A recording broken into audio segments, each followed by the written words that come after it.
Good afternoon. I didn't trip over my feet this time coming through the stage doors. That was amazing. That was a total, wow. I'm glad I did not fall totally on my face. Thank you for joining us again. My name is Renee Robinson. I am the industry programmer here at TIFF. And as you know, we are here for our Mogul session with Susanne Bier. The Mogul session this year is following a theme. We are celebrating unapologetic brilliance. And the idea behind this, when we were thinking about the leaders in the industry that we wanted to select to invite for this series, we really wanted to select people who are persevering and pushing forward with whatever element of their craft, and doing so with the most unapologetic brilliance that you can imagine. They're pushing the boundaries, and they own that. This session will unpack the aesthetic principles of Susanne Bier.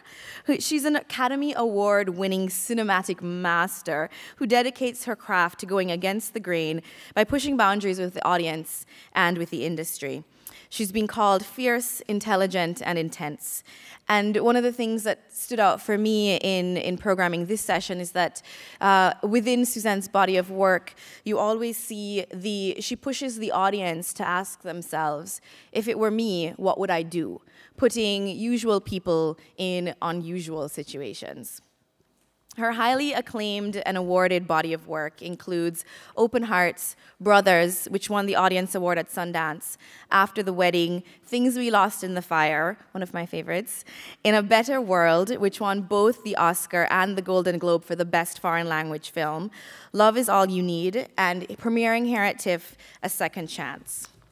Moderating this session is Jeremy Kay, the US editor of Screen International, who is an absolute treat to be able to speak with him. He is very, very well known in the industry, knowledgeable about the ins and outs, the talent, and the industry executives as well.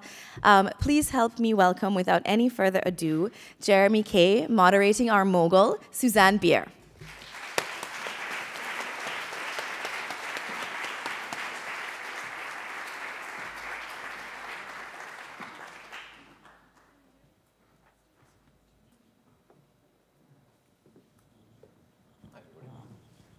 Hello, Susanne. Hello. Well, thanks for coming, everyone. Thanks for ducking out of the sunny weather outside, but I hope you find this a very worthwhile session. I'm sure you will. Renee has amply introduced Susanne and told you a little about her accomplishments. And one of the last things she said was that tomorrow is the world premiere here in Toronto of Susanne's new film, A Second Chance. And we thought we'd start with that. Not sure if how many of you have seen the film at a P&I screening yet, but tomorrow's the public world premiere. We'll talk a little bit about that, but we're going to go straight in at the deep end and address some of the reaction the film has had. It's had a mixed response. It has its admirers, and there have been people too who have knocked it and talked about the intensity and other elements of the movie. Susanne, tell us a little bit about your thoughts and your response to those reviews. Well, it's sort of interesting. This series is about being unapologetic. And A Second Chance is radically unapologetic.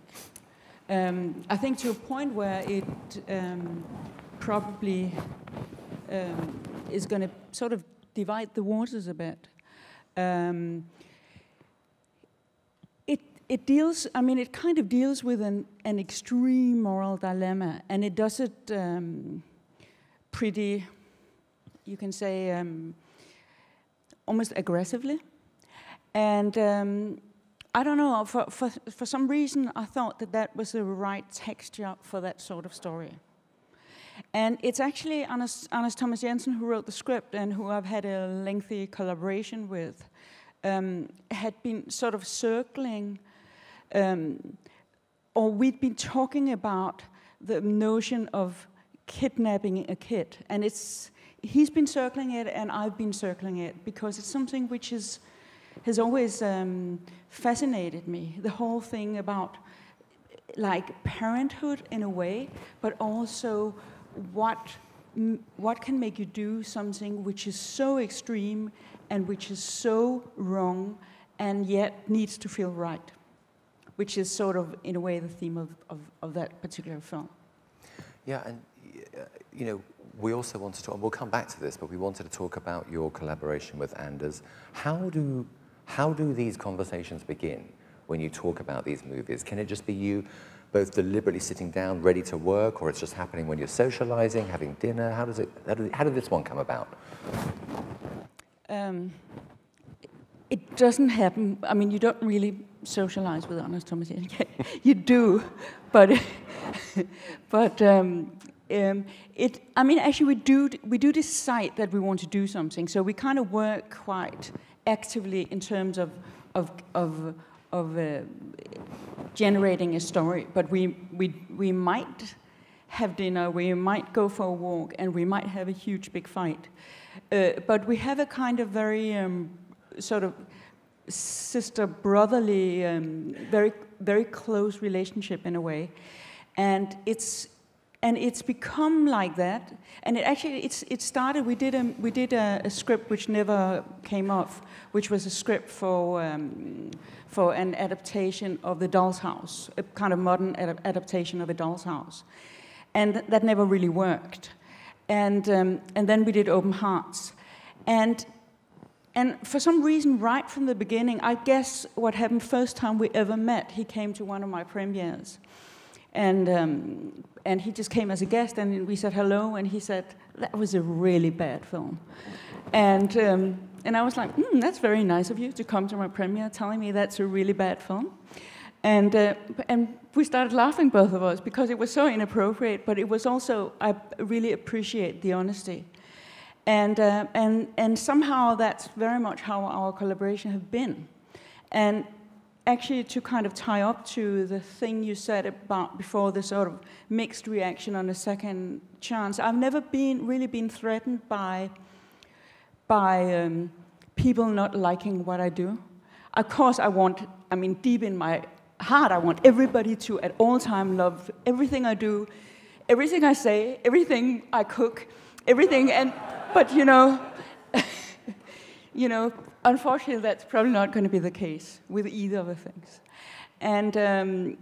But I've never really been threatened by the notion, because I think, in a way, if you do things seriously, and if you do things sincerely, and if you do things for a good reason, you can afford that not everybody is going to love it.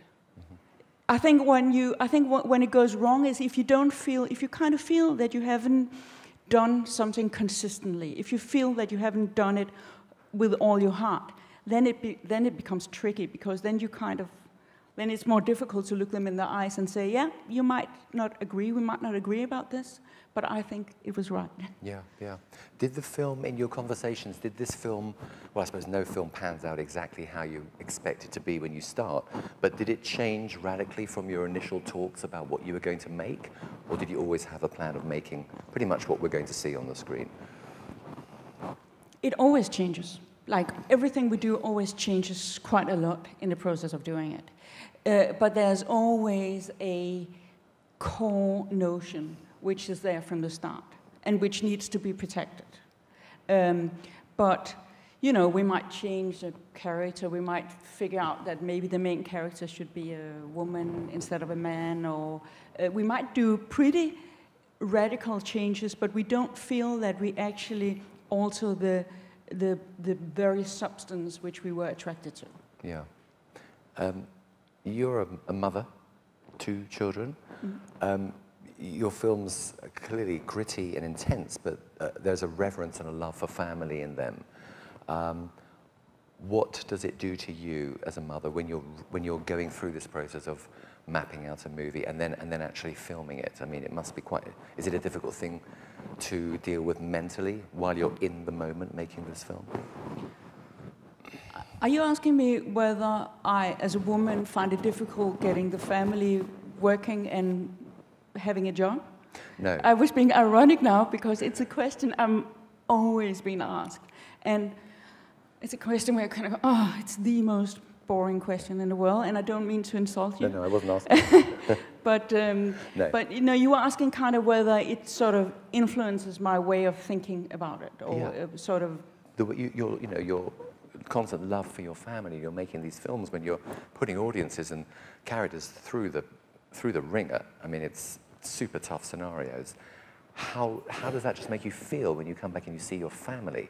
I mean, I've spoken to some filmmakers who try to maintain a detachment from their family when they're making very intense subjects, and others who can just go home, carry on as if there's been no change. I would hate having any detachment. I mean, I have a strong need for being close to my family, and I've always had that. And I think my kids get a bit fed up with it. But like, I used to bribe my daughter so I could kiss her and she could get sweets, which is probably not a very politically correct thing to do. But I actually feel I get a kind of almost like creative energy from having a very loving family. It kind of allows me, it gives me a space where I can sort of focus and sort of deal intensively with what I'm doing. Yeah. Are there subject matters or ways of handling stories that are beyond the limits for you? Definitely. Can you talk about them? Well, I think it's always been very, very difficult for me to describe characters that I didn't feel a very strong sympathy for. It's always been difficult for me to deal with characters who I somehow, on some level, weren't in love with. They didn't have to be overtly sympathetic, and they could, in most of my movies, they do things which are not sympathetic. But I need to be in love with them. I need to be in love with the characters, and I need to be kind of passionate about them in one way or the other. So I think I would have a hard, I mean, there are certain, because of that, there are certain things there are certain areas I wouldn't go into. And I think this film is probably, in a way, my most extreme in terms of actually defending and identifying with the characters who does something which is morally very, very difficult to defend. Yeah. And I think that's probably my border in that respect. Yes. I wish we could talk about it more, but I don't think most people here have seen the movie yet. But I'm sure you all will soon. Let's talk a little bit about intensity and the nature of the intensity that you bring to your storytelling. I've read somewhere that you've said words to the effect of one of the things that scares you more than anything is being complacent as a filmmaker and not pushing yourself. Where does this drive come from, and why is it important to you in your storytelling? I mean, I am a very intense person, and you know, which can be exhausting, not just for me, but a lot for my environment. So I think I think probably my family is hugely relieved that I use some of the intensity away from them. But I'm also incredibly curious, and I think a lot of my movie making is about sort of addressing that curiosity. And I think that, you know, complacent is almost like, is when you stop being curious. It's when you stop being scared of material. It's when you stop being sort of, when you stop having that sense of nervousness. Can I do this? Is this scene going to work? And I just find it incredibly thrilling and exciting and fun to make movies. Right, yeah. Do you look back at your movies and think, I wish I'd gone here or there or changed things? Are you one of those filmmakers who can just let it go and move on? Or are you very self-critical as you look back on your work? I do move on. I do learn a lot from everything I do, I think. And I think that's also why I do find it interesting somehow meeting the reactions. Like, I love Q&As because I do want to figure out what works and what doesn't work, and how am I going to do next time. I do find that in a way my movie making is a continuous process. I don't sort of. I kind of get. I'm kind of get less. I'm less concerned with. I try not to be influenced too much by the way the world see me. Is this a success? Is this not a success? Because I feel you get kind of corrupted in your work if that kind of sneaks in on you and you start wanting to address being the person other people think you are. I think it's about the work. I think it's about doing the movies, and I think the reactions for me are about when is a reaction going to add to the next bit of the process. Yeah. A lot of your films play out in these, seemingly innocuous, very everyday scenarios: a family, a home, a place of work, and some also have this global background. In A Better World, for example, for others. Why do you bring in that global, very foreign background to your storytelling? Why is that important to you in some of your films?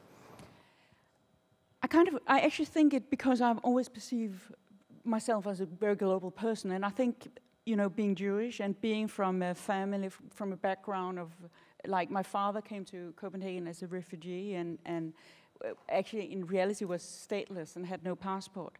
And I think that having that sort of very kind of like as a intrinsic part of who I am, also made it very clear for me always that we are part of the world. And even if we want to think in our privileged part of the world that the rest of the world is irrelevant, it isn't irrelevant, and it's going to be less and less so. And so I've always kind of found it very natural to integrate different worlds into my own world. Yeah. And then talking about worlds, we were saying earlier, you're one of the leading lights of not only world filmmaking, but Danish filmmaking, and there's some pretty other intense Danish filmmakers out there, Lars von Trier, Vinterberg, but can you speak to some of the sort of the more macro, the larger influences on yourself and your compatriots as you were coming up through the ranks and making movies and learning to make films in Denmark? How is it that the country and the region of Scandinavia can just make these uniquely gritty, engaging, dread-filled films? It's just because we're also suicidal, and I'm sure you all know we, like in Scandinavia, have this high rate of suicides, which has nothing to do with that. I think that at some point in Scandinavia, and in particular in Denmark, movie makers realized that there was no point in looking in America. There was no point in trying to make huge, big, lightning things, and because we didn't have the money, we didn't have the skills, and we would never be able to compete. But in Scandinavia in general, there's always been a strong tradition of great writers, of like storytellers. And I think in a way that we've been very fortunate at bringing the writing onto the screen, compared to loads of other places. And I think that that's probably the truth of it, is that we do perceive movie making as an essential storytelling and not as a technical, and yes, they do have a visual identity, but the visual identity is very much a result of the attempt to have some kind of clear storytelling. Yeah, okay. We've got an industry audience here, so talk to us a little bit about the kind of support that Danish filmmakers get, from financially, in terms of the infrastructure in Denmark. Is it open arms? It's not easy to make films. You have to fight to get them made, even you? I mean, everybody have to fight to get movies made. But I mean, we have a film institute which are actively supporting movie making, and it's quite hard. I mean, I think it's similar everywhere in Europe, where you do need a television, you need a television station, you need some kind of governmental body in order to finance a film. But then I want to say that we have huge local audiences, and actually Danish people like watching Danish movies, which is is not, which is unfortunately not the case in a whole lot of other European countries. So in that respect, we are quite happy, and that also obviously makes sort of the government funding easier because it's kind of rooted within the country. As far as you know, can you hear me? As far as you know, do Danish films travel well within Scandinavia, and did films from Sweden received well in Denmark? Comedies don't travel well. Dramas travel fairly well. Yeah. Okay. Okay. Well, we're going to open up to the floor in a moment if anyone has questions. We have microphones roving around, and there's a lady at the front here. Microphone's coming down now.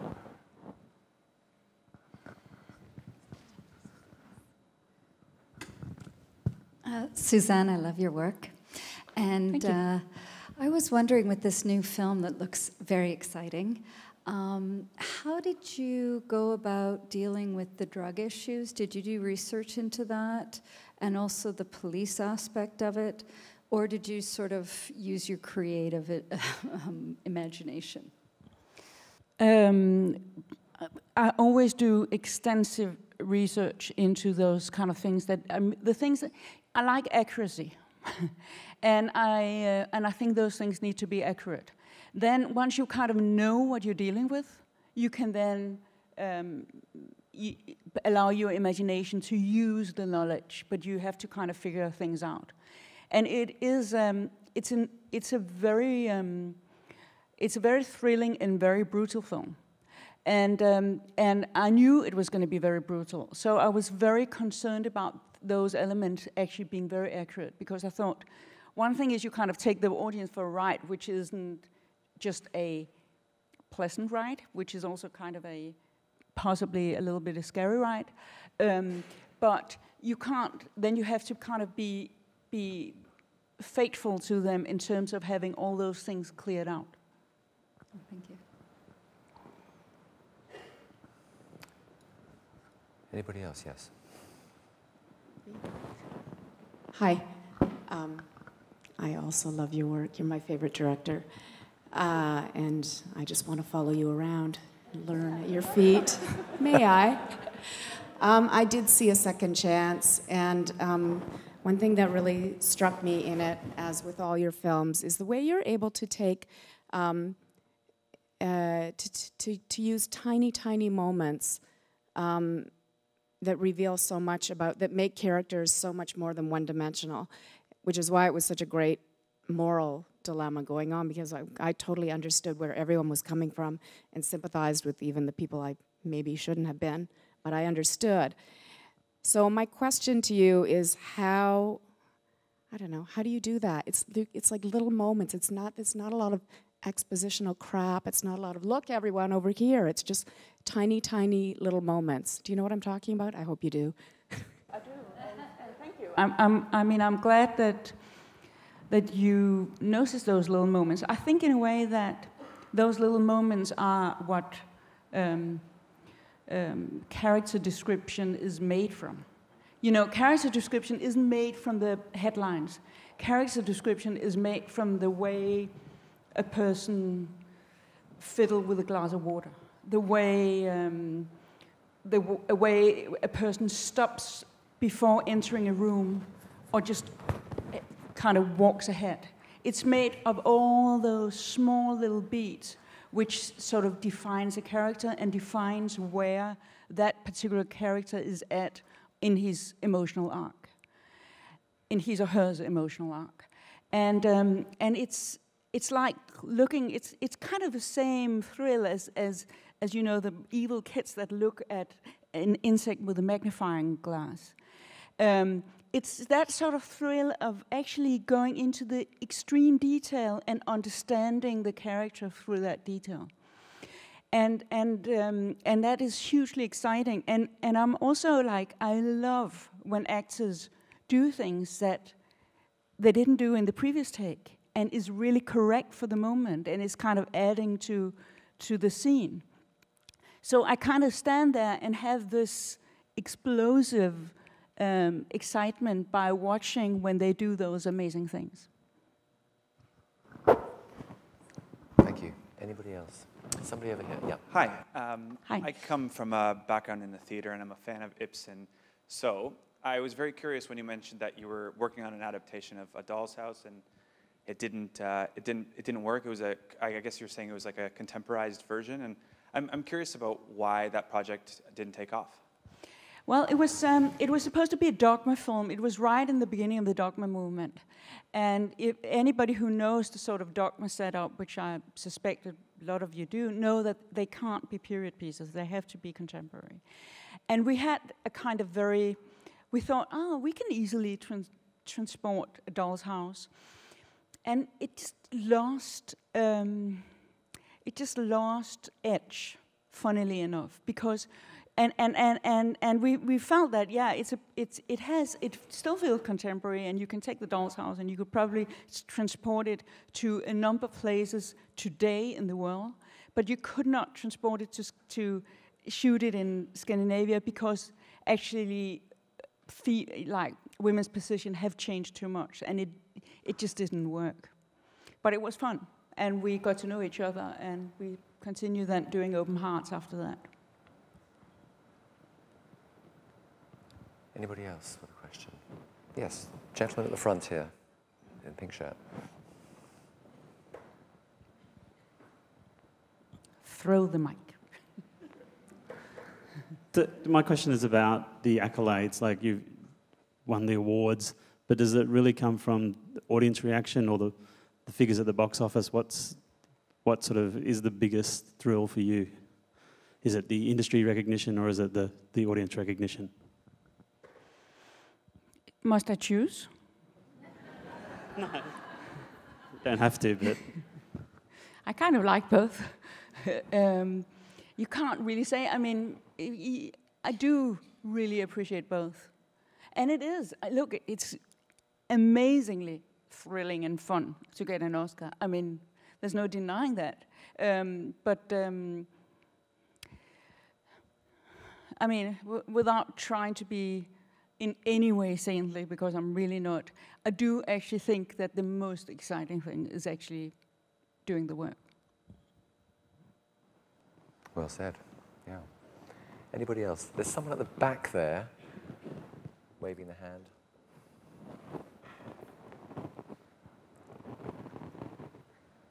They're on the way. Hi, I just wanted to know about how you got started in film and when you decided that you wanted to direct. I studied architecture, and I slowly got interested in set designs, and I started then reading scripts, and I realized that I shouldn't be an architect. And then I actually applied to be a set designer at London Film School, and I went to an interview, and at the interview I said, actually maybe I want to be a director, and they looked at me and said, why don't you figure out what you want to do, and then apply for the right thing. And I did that 2 weeks after. There was like, for some reason there was like the Danish Film School had an open application, and they didn't find the directors they wanted. And so I applied and I got in, very luckily, and I haven't looked back since. Yeah. It's connected. It's connected. Architecture and filmmaking is connected in the sense of there is an element of being above the story as a director. There is an element of being able to see the blueprint and realizing what the blueprint can kind of lead, how the blueprint is going to lead to the whole thing. And I think in that way, even just the short training as an architect actually have helped me in terms of directing. And I'm going to follow her while she follows you. Would you say there's a difference in your approach when you're making a film for an American audience versus a Danish audience? I'm thinking of Things We Lost in the Fire versus, some of the other films that I've seen. I don't necessarily think that there's a difference in my approach. I think that the script needs to be different. I mean, there is a huge cultural difference. There's no denying that. And I think making an American movie would need a rooted American script. I don't think my work is different, but I think that you can't just take a Danish script and transfer it and shoot it in America and believe that that's going to work, because I mean, culture is in all aspects of life.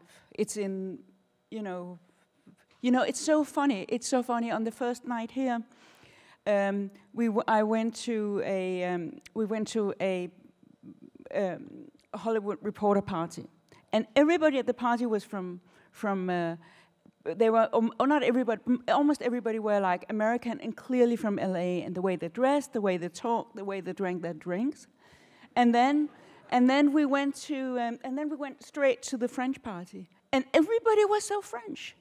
And it was a kind of thing where you kind of go, I can't be this cliches, but actually the reality just confirmed all the stereotype, all the archetypes. And it was just hilarious.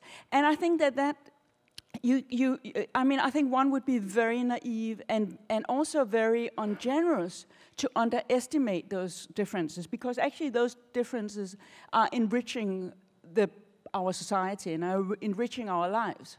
But I think it's about embracing them as opposed to try to pretend that they don't exist. Susanne, how do Americans drink their drinks? And then, I mean, at that particular party, they were all very aware of the amount of calories in each drink. Of course they were. I think this gentleman in the checked shirt had his hand up in the middle. We'll just wait for a microphone, actually. Can we get you a microphone? Or just talk really loudly.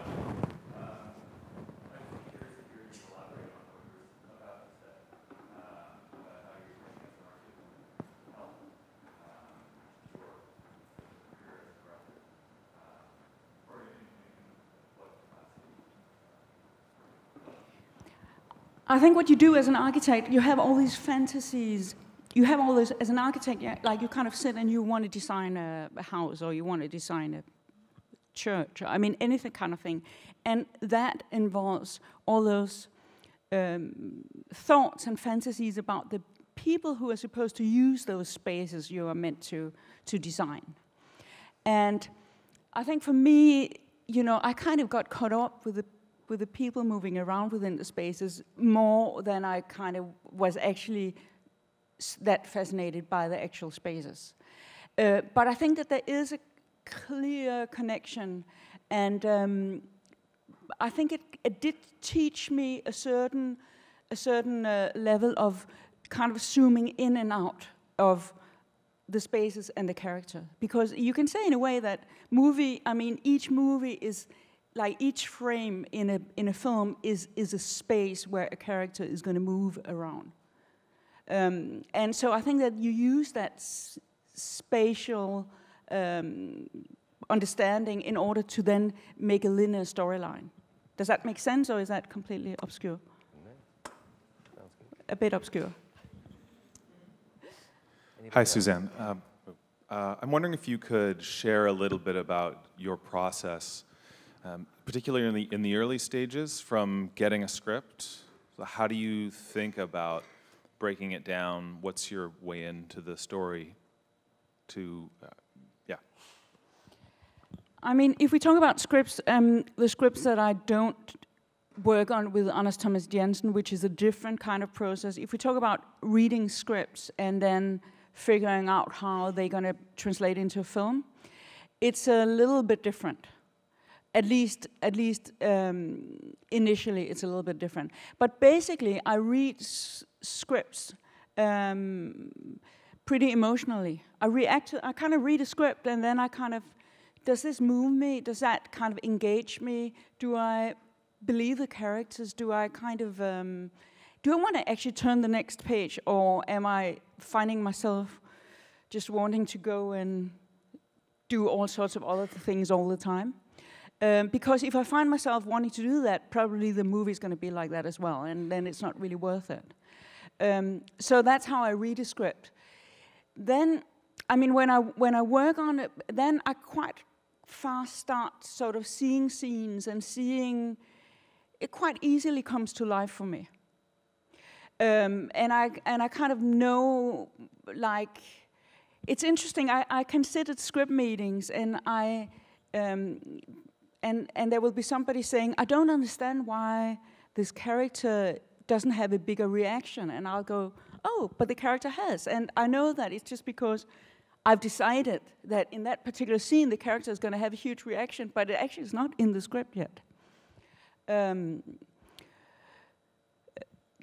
And then as you kind of get closer to production, it becomes very practical, and in a way it becomes less exciting. It becomes very much about solving all sort of logistical things, and okay, if they have their house there, we won't make that day, so you know, it becomes very much about practicalities, and that's less exciting.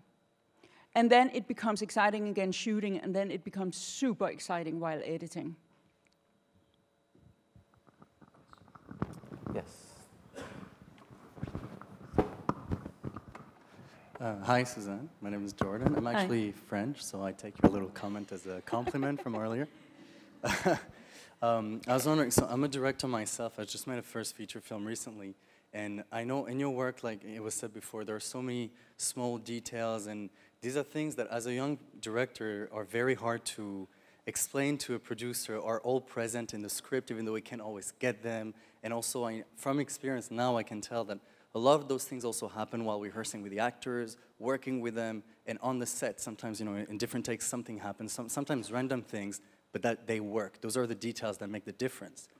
Would you have any advice for young directors present here about how to go about telling the producer that it's all, you know, to keep reading the script, because it's all in there, because we, you know, we think about all those details as well, that they sometimes can't read in the script? Look, it's you know, it's a kind of difficult. I face that difficulty as well. It is difficult convincing people about things that are not actually written down. But I think the really tricky thing is actually the opposite. The really tricky thing is the self-delusion one might have as a director, because, you know, actually the producer might be right, and actually it's not there. So I think in a way, one of the things is actually embracing the questioning. Actually, one of the things, consider it a help. You know, of course it can be a pain in the ass, but consider it a help, as a kind of fundamentally consider it a help, because it also helps you later on, if you need to explain it to the producer, it's going to help you then explain it to an actor. And sometimes actors are tricky. Sometimes they are scared of going where you want them to go. And sometimes they have a completely different notion. And the more you've kind of been talking about the things, the more you've been seeing, the more people have been helping you seeing the gaps in the script or the things which are not there, the better equipped you are in order to then address it later on. So I think it's not about pacifying him. It's actually about you know, of course, at some point you have to say, look, it's there. But for a lot of the times, it's very much about using that discussion as a tool in order to make your work actually easier, even if it initially seems more irritating and complicated. Okay, anybody else? Yep, there's someone over there.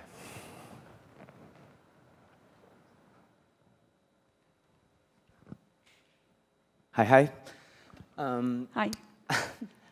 Anders Thomas Jensen has quoted in saying that you, as dark as your films can be, that you like to end them with a vestige of hope. Is that true? And if so, why? Are you asking me if it's true? It is true. I mean, I have to really. I much prefer ending things with some kind of element of hope. I mean, and the great thing about doing that is also I don't feel guilty about taking the audience on a voyage which can be pretty extreme, because I kind of feel it's okay, just trust me. But you know, certain stories don't lend themselves to doing that, and then you can't do it. It has to be organic. You can't just force a happy ending onto a material that doesn't lend itself to it. But I am drawn to. I mean, I am drawn to things which has a lightness towards the end. Yes.